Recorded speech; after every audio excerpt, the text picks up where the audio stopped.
fear of war is hardwired into all of us, including my generation, via what was passed on by our parents and grandparents.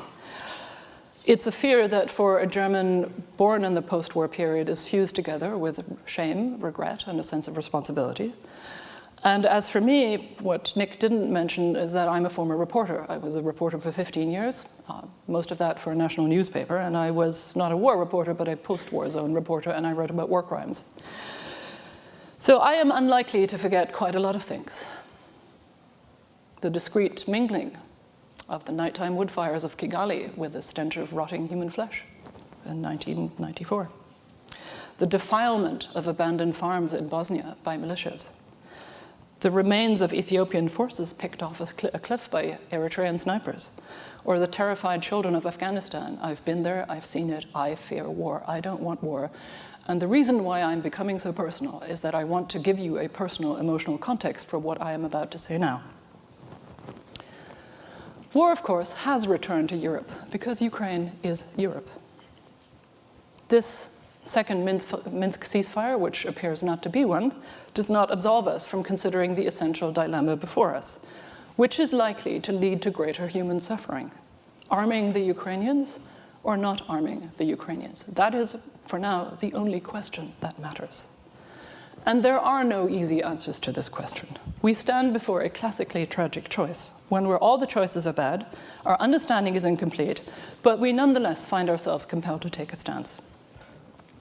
All the more reason, then, to resist glib dichotomies, such as arm or appease, or conversely, negotiate or fan the flames. In this spirit, all of the actors in this conflict, Ukraine, Russia, the United States, and Europe, must confront some very hard questions. And let me address these one by one. I don't need to add my voice to the chorus to say that there is no mistaking the fact that Ukraine here is the obvious victim of Russian aggression. If anything, that appears to have steeled Ukrainians' sense of neighborhood and their determination to seek alignment with Europe and the West, and this despite their country's deeply felt historical ties with Russia.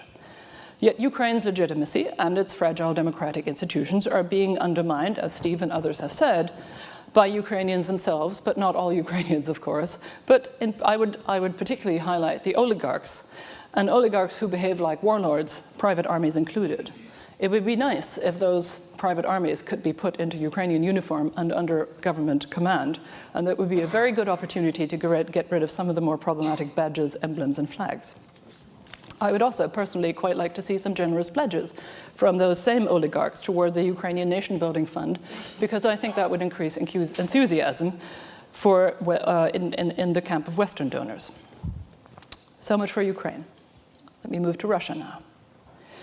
The realists, including at Brookings, never tire of reminding us that Russia has escalation dominance, or in plain English, the ability to pound Ukraine into submission and to cow the West into watching helplessly. Nor do we have reason to assume that things would stop there. But do Moscow's leaders seriously believe that wrenching Ukraine, and possibly the other states of the region thereafter, back into the shadows of Russia's so-called exclusive sphere of interest will ensure them power and respect? Far from restoring the lost greatness of Russia, this would poison its relations with the West and make it a pariah, hated and resisted by those whom it conquered and held in fear and contempt by others. I was in Munich listening to Foreign Minister Sergei Lavrov. He was laughed at.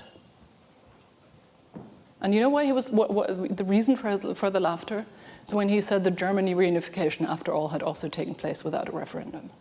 That was when people looked at each other and said, okay, we give up.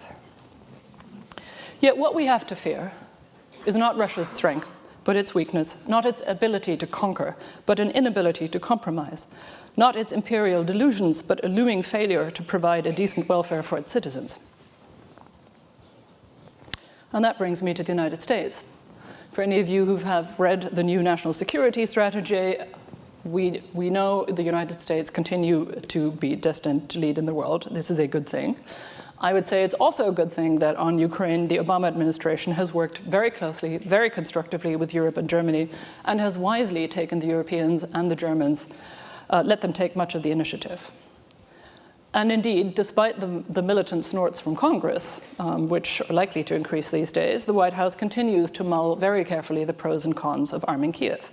And with cause, because in the past, whenever America has decided to intervene in a conflict by proxy, from the Nicaraguan Contras to the Afghan Mujahideen, it usually ended up becoming a party, at huge cost to itself, but too often at even greater cost to others. So the question I would ask of America is, how far are you willing to stay the course? How far are you willing to go this time?